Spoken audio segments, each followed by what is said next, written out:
Let's talk about three acronyms that sound like government agencies but are actually the backbone of every training decision you'll ever make.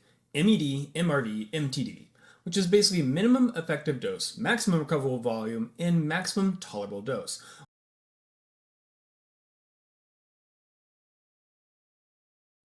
Because while these terms sound like something you'd find in a clinical study on lab rats, spoiler alert, you're the rat. And how you apply them determines whether you adapt, stagnate, or end up crying in an ice bath wondering why your knees are now decorative. Let's start with the first one, minimum effective dose. The one that sounds like it was invented by an HR department trying to avoid workplace injuries.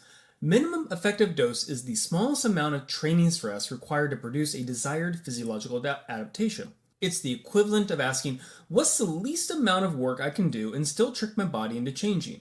This idea is not evil. In fact, it's backed by exercise science. The law of diminishing returns is real, especially in untrained individuals. Tiny amounts of training can provoke very meaningful results. Like a sedentary officer who starts walking 20 minutes a day and suddenly drops blood pressure like a sack of bricks. But let's not confuse minimum with optimal. Because once you've got a few months of training underneath your belt, that tiny effective dose doesn't move the needle much more. Think of it like caffeine tolerance. One espresso shot used to make you invincible, now it just stops you from crashing your car on the freeway. MED is a starting line, it's not a strategy. The fitness industry loves to weaponize MED. It's a siren song of efficiency. Get shredded in 10 minutes a day. Build Ironman level fitness with 2 workouts a week. No, stop it. You are not going to train for an Ironman with the same time investment as brushing your teeth. In reality, obsessing over the minimal dose trains you to always ask, how little can I do? Which is exactly how you end up halfway up a mountain, vomiting in your shoes, wondering why your 12-minute triathlon didn't prepare you for 26 miles of misery. Now let's look at MRV, maximum recoverable volume. This is the most training stress your body can handle and fully recover from, usually measured over a microcycle. Think weekly workload. It's like asking, what's the upper limit of productive suffering before I fall apart? Unlike MED, which is about doing the least, MRV is about strategic overload. It's where hypertrophy, strength, and endurance thrive. If you get recovery dialed in like a monk on melatonin. The idea of MRV came out of the strength and bodybuilding world, popularized by Dr. Mike Israetel and the Renaissance periodization crew, and it works. You push your training up near your MRV, recover like a professional, and your body will adapt like a machine. This is where real growth will happen, on that razor's edge between stimulus and breakdown. MRV is dynamic. It shifts a lot, depending on sleep, nutrition, stress, caffeine abuse, whether your toddler's teething, or if your boss has a sudden passion for 7 a.m. Zoom calls. Your MRV at 25 years old with no responsibilities and a fridge full of meal prep is very different from your MRV at 38 with 2 kids and a sleep schedule modeled after hostage negotiations. And yes, you'll understand if you have toddlers. Train above MRV for too long, you don't adapt, you start to decay. And then you welcome into the world of nagging injuries, hormonal chaos, and wondering why your squat's going backwards while your cortisol's auditioning for the metal band. Train below MRV for too long, well, you maintain, maybe inch forward, but you're not hitting your real potential.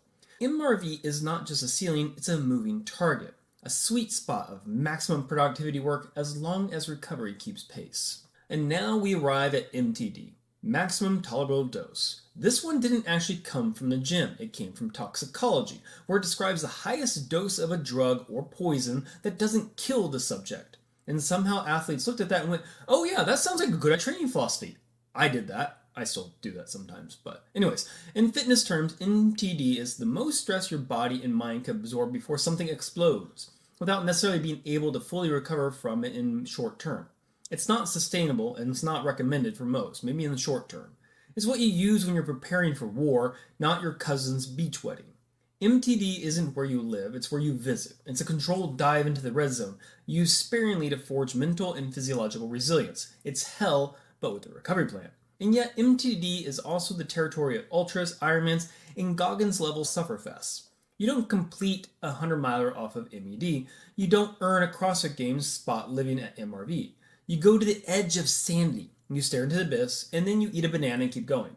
That's MTD. MTD is what you tap into when your event demands it. It's not smart, it's not balanced, but it's necessary for greatness. It's a pain cave, but with purpose. So then, how do you use all three? Let's break each one down like a rational coach with too much caffeine and not enough social life, which is me. So let's say your situation here. Beginners just starting out. Well, the strategy is to ease in, avoid injury, and spark adaptation. Focus on the MED dose. If you're an intermediate athlete building performance, go for progressive overload with smart recovery. So that's your MRV. If you are an advanced athlete preparing for extreme events and you need a short-term peak or calculated overreach, you're looking at MTD. Most people should live between MED and RMV. Most programs should occasionally touch MTD, but only if you're ready for the consequences. MTD without recovery is a shortcut to burnout. MED without progression is a shortcut to stagnation. MRV with intent is where that magic happens. So in the shortest possible, here's your quick notes version. MED asks what the least. MRV asks what's the most I can recover from. MTD asks how close can I get to the edge before the wheels come off. So MED is your intro phase, MRV is your progress engine, and MTD is your peak performance crucible. You can't cheat it, you can't out-hack it with a 3x week minimalist function YouTube warm-up.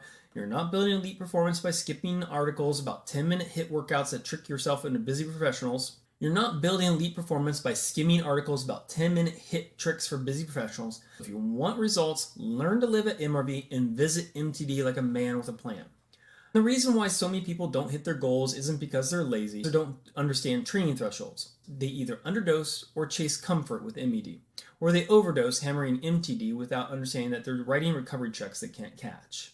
Remember always, train smart, recover harder, and for the love of all hypertrophy, stop asking how little you can do and still get results.